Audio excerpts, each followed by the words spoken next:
Hi hello എന്തൊക്കെയുണ്ട് വിശേഷം? അപ്പോൾ ഓണക്കായി കഴിഞ്ഞാൽ നമുക്ക് വെള്ളത്തിന് ഭയങ്കര ബുദ്ധിമുട്ടും കാര്യങ്ങളും ഒക്കെ കേട്ടോ. അപ്പോൾ അതാണ്ട് ചേച്ചിയുടെ വീട്ടിൽ പോയി ചേട്ടൻ കുറച്ച് കന്നാസിനകത്ത് വെള്ളമൊക്കെ ആക്കി സെറ്റാക്കി കൊണ്ട് വന്നിട്ടുണ്ട് കേട്ടോ. നമ്മുടെ വീട്ടിൽ വെള്ളമുണ്ട് എന്നാൽ പോലും നമ്മുടെ പുറത്തെ ആവശ്യങ്ങൾക്കായിട്ടുള്ള വെള്ളമൊന്നുമില്ല കേട്ടോ, കുറവാണ്.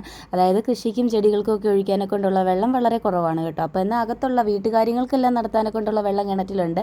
അത് നമ്മൾ രാവിലെ ഒരു നേരം മോട്ടർ അടിച്ചെടുക്കും കേട്ടോ. അങ്ങനെ താണ്ട് ചേട്ടൻ വെള്ളമൊക്കെ കൊണ്ടുവന്ന് സെറ്റാക്കി താണ്ട് വാഴയ്ക്കൊക്കെ ഒഴിക്കുക കേട്ടോ. അപ്പോൾ ഓണത്തിനേക്ക് കുലയ്ക്കുമെന്നുള്ളൊരു പ്രതീക്ഷയിൽ നമ്മളിങ്ങനെ കാത്തു സൂക്ഷിച്ച് കൊണ്ടുവരുന്ന വാഴയാട്ടോ ഇത്. അപ്പോൾ അതാണ്ട് ഉണക്കായത് കാരണം എല്ലാം കൊട്ടനടിച്ച് നിൽക്കുകയാണ്. അതിൻ്റെ ഇടയ്ക്ക് കാശിക്കൂട്ടൻ ഒരു ചോക്ലേറ്റും കഴിച്ചുകൊണ്ട് നിൽക്കുകയാണ്. ഒരെണ്ണം തരുമോ എന്ന് ചോദിച്ചപ്പോൾ പകുതി മുറിച്ച് കുറച്ചെടുത്തോ അമ്മ എന്ന് പറഞ്ഞ് എനിക്ക് നീട്ടി തന്നു. അപ്പോൾ ഞാൻ കുറച്ചെടുത്തിട്ട് ബാക്കി അവൻ്റെ കൊടുത്തു കേട്ടോ. അപ്പോൾ ഉണക്കായതുകൊണ്ട് തന്നെ നമ്മൾ പൈപ്പിൽ കൂടെ അല്ല ഈ ഓസിട്ട് വെള്ളം എടുത്തേക്കുന്നത്, ആ കന്നാസിനകത്തേക്ക് ഇട്ടിട്ടാട്ടോ വെള്ളം എടുക്കുന്നത്. അതുകൊണ്ട് ചെറിയ രീതിയിലൊക്കെ വെള്ളം വരുന്നുള്ളൂ. എന്നിരുന്നാലും അതെല്ലാം ഒഴിച്ച് ചേട്ടൻ അവിടെ സെറ്റ് ചെയ്തുകൊണ്ടിരിക്കുകയാണ്. അപ്പോൾ വെള്ളവടിയും കാര്യങ്ങളൊക്കെ ഇവിടെ തകൃതിയായിട്ട് നടക്കുന്നുണ്ട്. അപ്പോൾ ഞാൻ തിരിച്ച് പെരയ്ക്കകത്തേക്ക് പോകാട്ടോ, കുറച്ച് പണിയും കാര്യങ്ങളൊക്കെ ബാക്കിയുണ്ട്. അപ്പോൾ ഇന്നത്തെ കുട്ടി വീഡിയോ അത്രയുള്ളൂ. Bye bye, see U.